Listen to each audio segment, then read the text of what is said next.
You smell what the Rock is cooking. Acknowledge me. You don't know what hard times are, Daddy.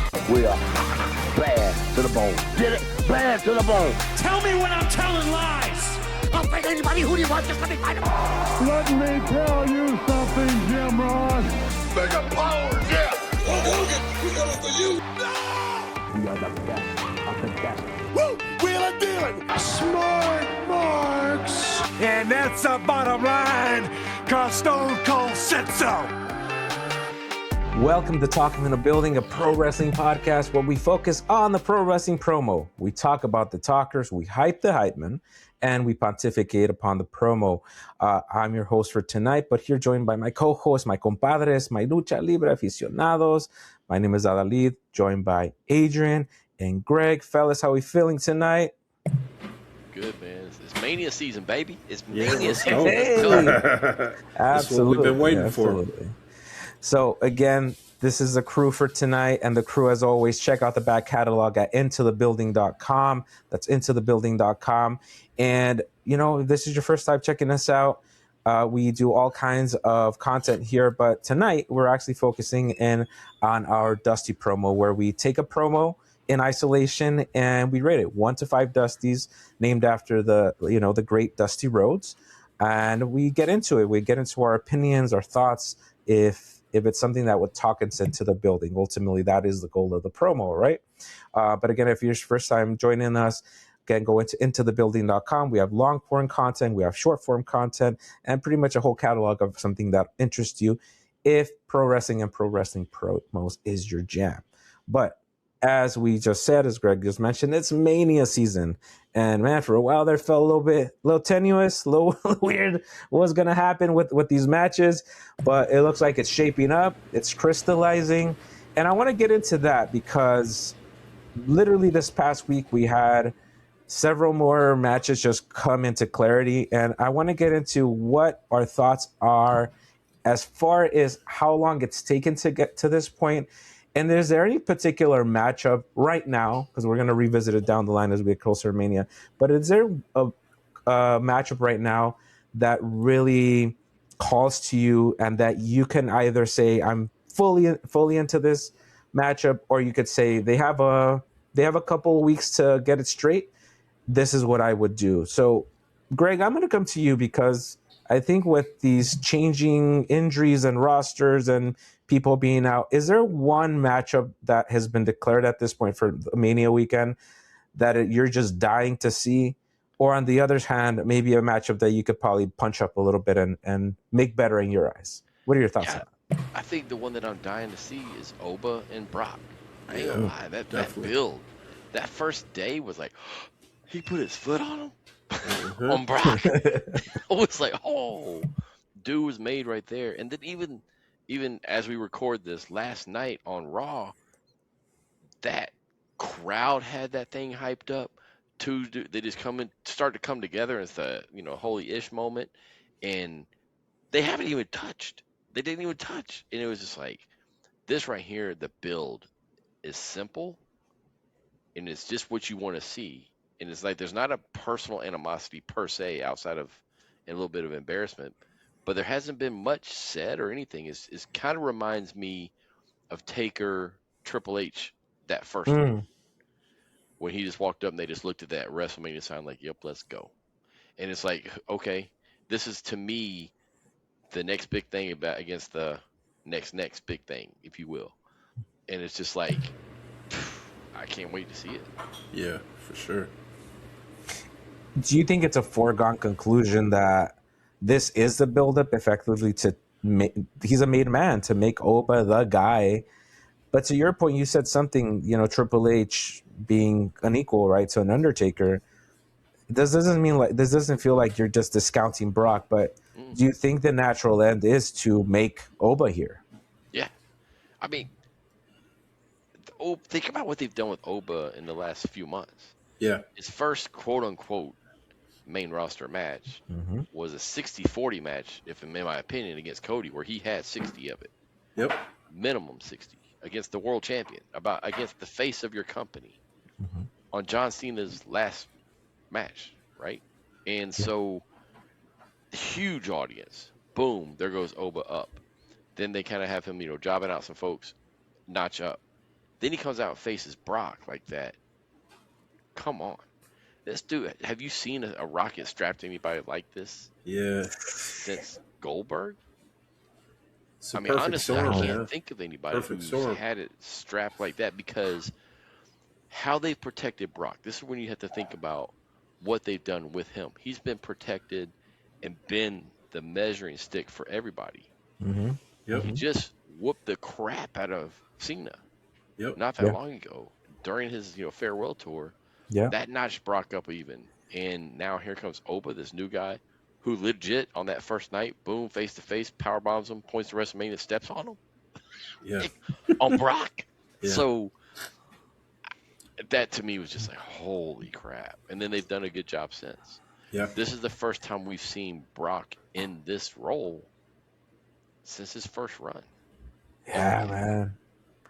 Yeah, and the youngest rookie champ at the time, but again, someone that even at the time, the echoes to Oba, right? It's poetry here.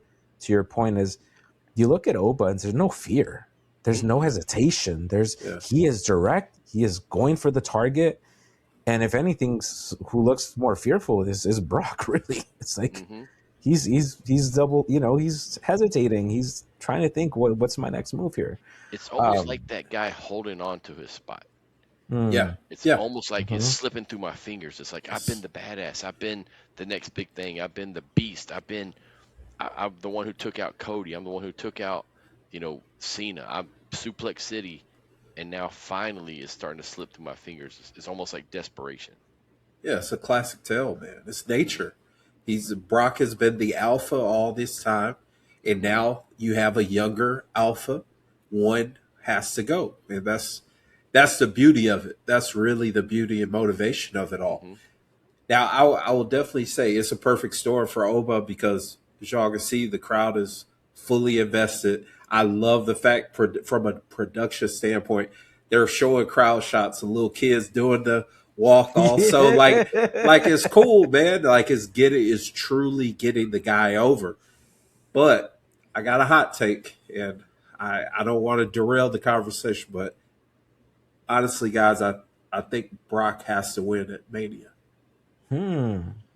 I think Brock has to win at Mania because the momentum is so strong for Oba right now, and people are so invested that we have to be able to utilize it for the next step.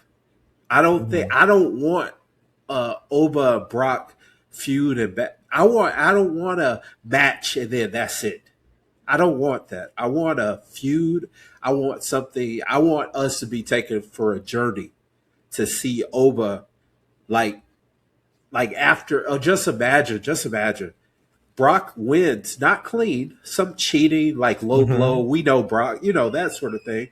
Where at the end of the match, everyone there knows that Brock should have lost.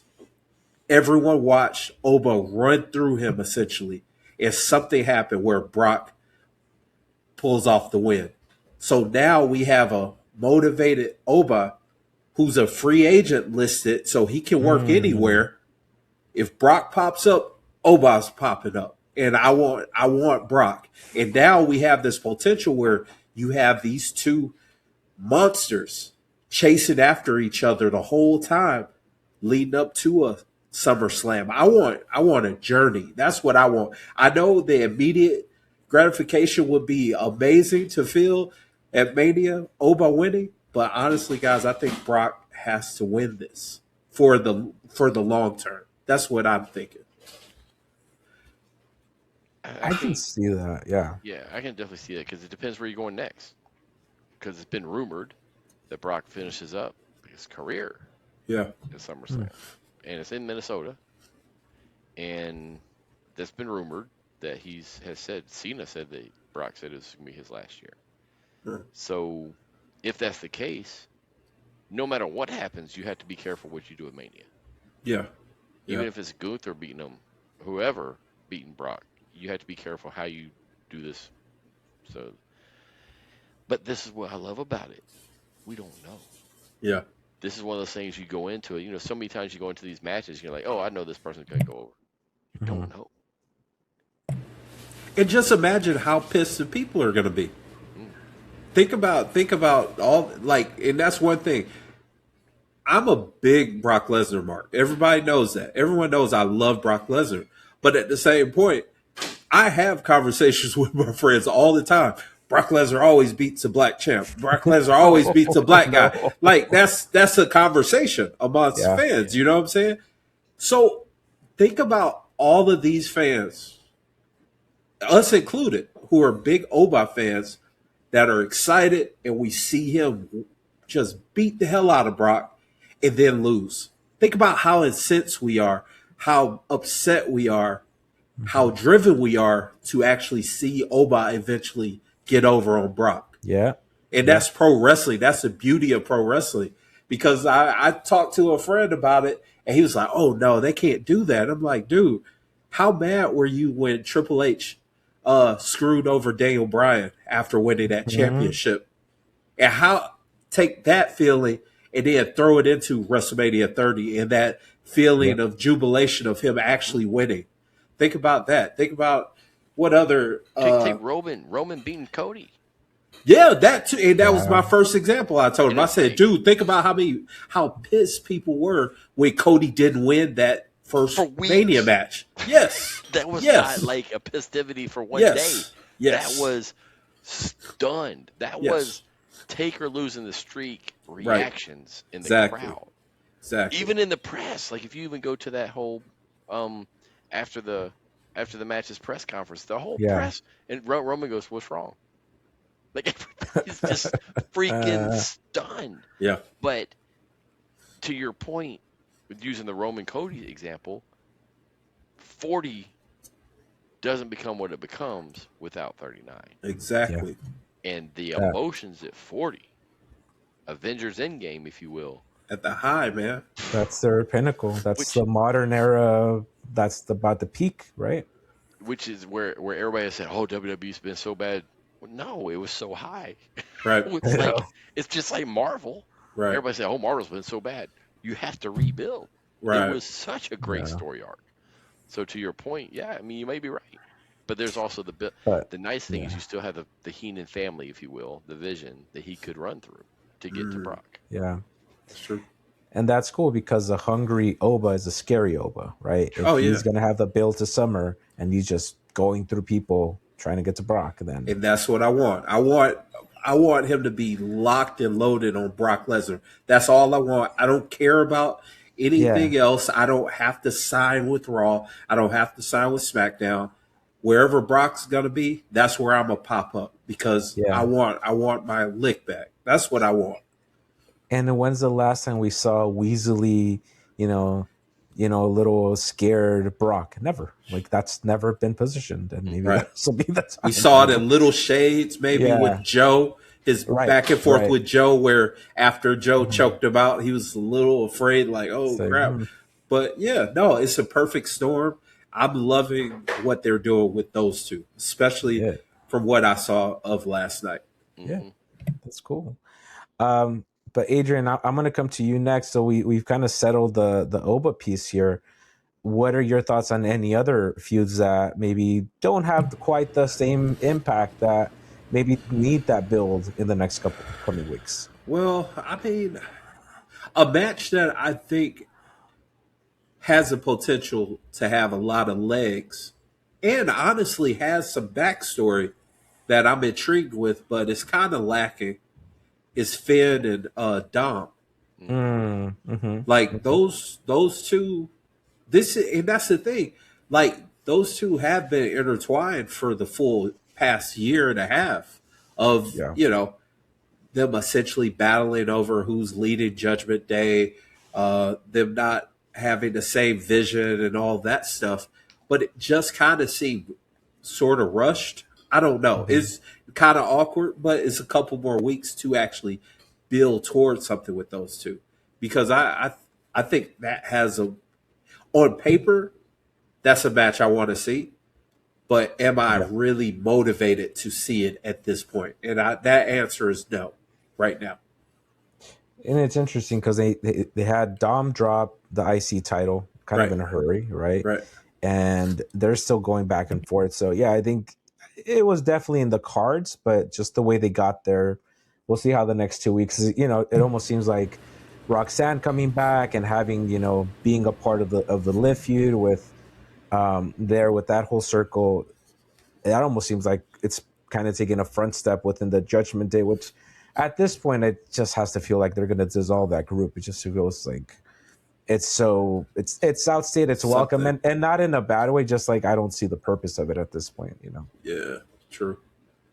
Well, here's where I would push back a little bit. Everybody has their own thing going on right now, right? And I think when I say everybody, like you have all these matches, you can't build every match on every card right now, every show. It would just be back to 77 minutes of talking if you did. But here's an opportunity and they kind of teased it the other day, Rhea walking up on Truth and Damian. And then if you have, let's say that Judgment Day gets involved and they're saved and Finn gets saved by Damian and Truth, you kind of have a little bit of OG Judgment Day against New School Judgment Day that you could build to later on with some cross pieces. If you had a Rhea in there still, I mean, there's some things you can still do with that because there are legs there. Right. Especially even with the whole, with Truth in there too, because he was a pseudo member. And, but I think that would be funny, right? Because Finn and Damian in the beginning, that's where the friction started. Yeah, it's true. And so I mean, there's so many little pieces you can do. It's such an embarrassment. We've talked about this much. It's such an embarrassment of riches. Yeah. Because you sit back and you look at Dom versus Finn. Who do you put over? Yeah. Yeah. They're kind of when you want to push Finn, you want to push Dom, you want to push all these other people. It's like, damn, this is just. It's a good problem to have. But I can't. Yeah. But I can't believe I'm saying this now. I mean, Dom is fine. He can take a loss right now. He's gonna be fine. For Finn, I feel like he's at the tail end of the career, and we're talking about these retirements. There's another one that's coming in the next couple of years, right? I mean, I assume. How old is he? He's got to be like in his 40s at this point, right? He looks younger than he 44. is because the dude's jacked. 44. Yeah. So, I mean, if we're following this trend of people, I mean, what did AJ say? He's like, I didn't want to make an embarrassment of myself, right? And we saw with Cena. I think he hit that second wind, I think, towards the latter part of that run. But at the beginning, you could see like, okay, there are things that aren't what we used to see from Cena in the first place. But anyway. But yeah, so those of you listening and watching us here, let us know what are your matches that you're looking forward to, anything that maybe you're in your eyes are like, yeah, I can book this better, or maybe it needs a little bit of polishing. Or if you're like us and you're just on the Oba train, then let's just go. let's enjoy these giants with Brock and Oba and let's see what happens. That'd be a hell of a way to kick off the card too. I'm just saying either night. That should open it. I mean, it's kind of like when we went to Orlando, Adrian, and it was Goldberg versus Brock kicking it off, and arguably match of the night. That was a hell of a match. Yeah, and to me, a hell of a match. And I'll say this about Brock: I've never been a Brock fan. When he came back, I always felt like he just needed to exist in his own universe. I've said that a million times. He didn't need the title. He didn't need that stuff. Let him be that attraction. But it's interesting. You really think about his legacy was when he came back. Yeah. That's when he became what he became. He does business with you if he respects you, man. He does business with you. He makes you look like $1 million. I say it over and over again. He and Punk at SummerSlam, that is an amazing match. You can watch that match every single day and CM Punk look like an actual threat thanks to Brock Lesnar. Same thing with Daniel Bryan. Same thing with AJ. It's countless people that Brock have made look like $1 million. So I'm looking forward to it. He is there's very few in the past 20 years are a blueprint of how you protect a character to get other people over. You can say it with Taker, you can say it with Brock, and there ain't much else there. Not many more. Yep. Because Cena towards the end kind of lost a lot of that steam, but it's like they've kept him so protected that when Cody did beat him, or when somebody else, it elevated them. Yep. Like, you had there for a while, it was like Kane, and then it was like, everybody beat Kane for a little while. Big Show, I mean, the opportunity was there with the Big Show. Omos is about the only other one that's protected, but he ain't ever on TV. He's on AAA. So it's like Brock is that protected one now. Taker was that protected one, especially at Mania. Yeah. And that's the value. It's a blueprint. It's 100% a blueprint. Yep. Follow that blueprint with Oba. Well, now I just want to see Oba and Omos now. See that matchup. But guys, we're gonna get into it. We did bring our Dusty promo tonight, and we're gonna rate it 1 to 5 Dusties. Again, we rate it from 1 to 5 Dusties, depending on if it's an isolation, standing on its own merits, if it talks us into the building, and in this case, talking us into Mania. But we're gonna be looking back at Monday night. This is Stephanie McMahon having an encounter with Cody Rhodes. We haven't seen Stephanie in it's been a minute, I'd say. Right? About where you used to sit at center stage in conversations that we've had. Well, I used to sit right over there, and Andre the Giant would walk by and squeeze my leg and give me the office as he'd come to the ring. Because you, me, and Randy, we are multi-generational talent in this business. We understand what it means to be at the top in a different way than anybody else. We have all taken different paths to get to where we are in this moment, but you chose to take the golden path. And that's amazing. It's wonderful. You've stayed true to yourself. You've stayed true to your values and who you are. And you actually believe that you can bring out the best in people, that you can bring out the best of your opponents in the middle of this ring. And for the most part, you can. But you can't this time with this version of Randy Orton. This version of Randy Orton is diabolical. And Cody, you don't have to be diabolical, but you have to be able to think like that. You have to be able to think like Randy. Your father understood that better than anybody. Dusty Rhodes could roll with the best of them. He could get down and dirty with the best of them, but from what I've seen so far, you are not your father. And I know there's a whole swath of the WWE universe of pro wrestling fans who want this whole student-teacher dynamic. But I ceased to be the student a long time ago, and it wasn't when I won the WWE Championship. It's when I became a babysitter, when I had to reach over in the car, turn the volume down just to make sure he was breathing while he drooled all over himself. I am not the student. I am not afraid of Randy Orton, and I am not walking in to my very first WrestleMania main event. You want to bring up fathers? I'm not mine. You're right. Stephanie McMahon, with all due respect, you're not yours either.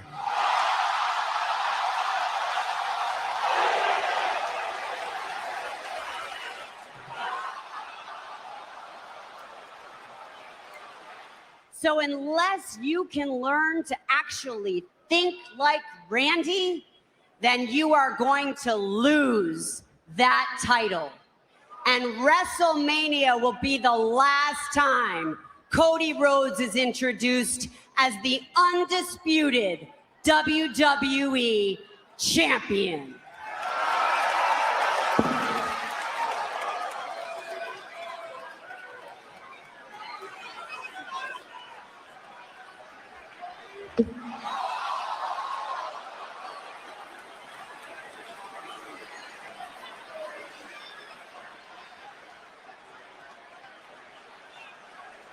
Stephanie McMahon, I've got 2 words for you.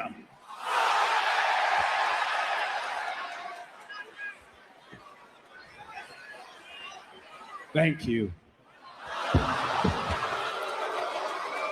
Let's dig in here because at least I think there's a lot to unpack, but I'm going to reserve my opinion till the end. So, Adrian, I'm going to come to you because you're going into this cold. We just talked about it. You kind of seen this for the first time. Yeah. Obviously, it's a longer promo, but that is the gist. That's actually a pretty good edit of it. What are your thoughts on Stephanie's motivation even being out there in the first place? Well, that's what I was going to ask you all. Like, why is Stephanie out there? Did she just pop up like while Cody was out there or something? Yep. Is that the setup? That's it. Okay. Well, obviously there's history with her husband and Randy that she had to suffer some of the consequences of, right? So that makes sense. And Stephanie, who's a Hall of Famer, on the way. So obviously her being out there makes sense. I don't know. It's kind of weird to me to break Stephanie out, but also I think I just set it up where it does make sense that she does have history. It's not that many people currently on the roster that have faced this version of Randy Orton. Like, that's the narrative, that this is a Randy Orton that we haven't seen in years, and you're not ultimately she's challenging Cody, so it makes sense. It was good. It's Stephanie's a professional. Like she's much needed when it comes to promos. Greg, I'm going to come to you with the slight different take. What do you think that Stephanie was necessary for this segment, or do you think she was more of a means to an end for Cody to respond to ultimately? Necessary? I don't know. But when you sit back and look at it afterwards, she added to this storyline. And where she added to the storyline is because, Adrian, Cody did bring up how Randy was and how she was a part of it. Okay. He actually touched on that. And I kind of felt like, I wonder where we're going with this, because it did intrigue me. That part. And what really intrigued me is the end. Okay. The look on Stephanie's face was like, I'm getting my revenge on Randy. And I was like, are we going to go long-term storytelling? Are we going to go back and touch on, I'm going to motivate Cody to finally get that revenge that nobody really got on Randy? I'm just, because that look on her face, she's a McMahon and she's Stephanie and Triple H. No matter what anybody thinks, all these little Easter eggs and all these little details he throws in there on purpose. And I just felt like that look on her face was the biggest piece of that whole promo. And I was curious to see where she was going to go, because she did recently talk to Cody on her podcast, or not on the podcast, on one of her conversations, the conversation with Steph or whatever, and they were at Center Stage. And he did talk about sitting in Center Stage and watching WCW. I'm like, are we going down that path? Because she's going to touch on the, I was here in the 18,000 seat arena, and you're with the winos at 600 people in Center Stage. But man, I was just like, necessary, I don't know. Right. But the one thing I do like about what we're doing, we didn't have Randy. Granted, I know it's more of a SmackDown thing, but still, we didn't have Randy. And I like the fact that we're getting these storylines moving forward without both characters there at the same time. And we're introducing things, we're introducing layers, and I'm kind of curious. It has me talked into the building. I have to say, the feud in itself stands on its own. I mean, it's fine, right? Orton, Rhodes, there's so much backstory with just the lineage and their own, association over time. But you touched on that piece, that last piece of thank you. And the more Cody seems to be leaning to, which is not a surprise to any of us, these heelish aspects of how he conducts himself, right? And the long story is like he goes heel, Stephanie's, corporate Cody, whatever you want to call it. But he's dropping so many hints in these media interviews in this Mania media tour he's doing right now. Cody was just on the Breakfast Club, and he made note of that. It's like, well, you might think because I dress like this and I look this way and I talk this way, I should be a bad guy, right? But I'm not. And he turned back the conversation. So he's like super highly aware, right? We're going back to AEW days, right, where everybody was begging him to turn heel, and he never did, obviously. Here, it's like that's the only, I guess, factor I can come up with bringing Stephanie into the fold long term rather than this one-time appearance because of an association to Mania, is she's going to play a bigger role down the line, right? Something's got to give.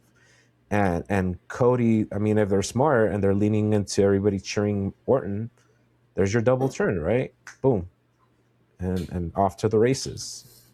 Whatever that looks like, I'm not going to call it because I don't know. But or it gives him an edge. It lets Cody start playing some of the mind games that Orton plays, and he can say, "I learned from you." Yep. And he can come back and say, "I talked about not being the student and the teacher because I'm no longer the student, but I did learn from you." And now I'm going to apply. I applied the mind games. Like, he can go straight heel tactics without going straight heel crowd wise. Right. And he can keep that Make-A-Wish and all that kind of stuff or whatever and not have to go down that path. Because there is a corporate aspect to this, y'all. Not just y'all, everybody who's listening. TKO's in this to make money. For sure. Cody makes them a lot of money. So there's a reason Cena never turned, because he made them a lot of money. Right. So right now, if you turn Cody, who's the face of the company you send everywhere? I'm not asking you to answer that question, but that's the question you have to ask yourself. It ain't going to be Roman, because he's like, nope, I'm part-timer. So you're not going to send the part-timers. Beyond that, Punk. Sorry. So it's not gonna work. Damn sure ain't gonna be Sami Zayn, because he'll go in there and talk somebody's ear off for 17 hours and never get to a point. And I mean, but you start thinking about who can you send. You have to think about these things. You know what I mean? And so it's like, but from a storyline perspective, she could turn on Cody. She could help Randy, or vice versa. Or, I mean, you just don't know. There's so many layers. That's like back to what we said earlier. That's what I love about what's happening. Right. We don't freaking know. I'm more intrigued now, obviously, than I was, a week ago. That much I can say, because I was just like, oh well, it's another match on the card, and Cody's there, and of course he's going to have a match. But again, we do rate these on a scale of 1 to 5 Dusties. Do they talk into the building? And just the irony that this was about Dusty Rhodes ultimately because of the promo. But Greg, I'm going to come to you first. On a scale from 1 to 5 Dusties, what do you give it? And then what are your thoughts? Does it talk you into the building? Yeah, so I give it 4.5 because, one, man, Stephanie's freaking good. Like, definitely. I mean, the fact she came out and we're, of course, at first we're like, what? Why did she come out? She started cutting that promo, and then she got emotion and she got everything. I'm like, geez, she might need to be the promo coach. She's good. Sometimes you just forget how good certain people were from the Attitude Era or whatever, and you're just like, geez, there's a reason she's going into that Hall of Fame. And then Cody elevated himself, and I think he's one of the best in the business at eliciting, reading the crowd. He had that crowd in the palm of his hand the whole time, unlike he has recently, right? He's had those crowds up and down, and they were solidly behind him. I was 4.5 for me, and it definitely talked me into SmackDown, and it taught me into the next step, and it accomplished what it was supposed to accomplish. That's right on, and definitely build more interest, which ultimately is the purpose of the segment, right? Which is great. Adrian, I'm gonna come to you next. Your Dusty rating and your thoughts. It makes it more intriguing. Even though it's a back history between Randy and Cody that I was already sold on, but this does add that layer. and that potential, like you said, down the line. So it does talk me into the building because it is building intrigue. I'll give it 4 stars. Both are all pros all the way. It's just kind of strange that she just came out of nowhere. That's my only hang up. And it's not even much of a hang up because she killed it. And it was almost, she was more impressive than Cody was. And Cody's one of the best in the business. So certainly there was a lot of fire there. I'm right in there. I think I'm at 4 Dusties for all the same reasons. And again, I went in with a lot of hesitation because I'm like, oh, well, it's your standard. I'm in the Hall of Fame. I'm here to make myself look good. And no, she moved the storyline along, right? That's ultimately when storytelling is done well, is, okay, you're introducing a character, you're bringing back to the fold because she served the purpose. Even if you're not a longtime watcher, she gave you just enough to know, oh, there's this other version of Randy that maybe I don't know about, that maybe I can look up, or I can go look at a match. And, it's not just this fun, like, oh, he hears the voices. Like, no, he's unwell right now. He's not himself. And I think she really drove that point home, especially with the slap, which is now her trademark, as it were. But if y'all who are listening here, go ahead and let us know what your thoughts on 1 to 5 Dusties. Does this talking to the building further into Mania? I know we're all going to watch anyway. But does this give you more interest into this particular match? And let us know what's exciting for you. What are you looking forward to as we build to Mania itself? But again, thanks for joining us today. This is, again, one of our Dusty reviews. We got several on our feed and intothebuilding.com. We'll take you straight to the YouTube page or anywhere else you're listening to us. My name is Adalid. I'm here joined by the homies, as always, Greg and Adrian. This is Talk 'em in the Building. We'll see y'all next time. Peace. You don't know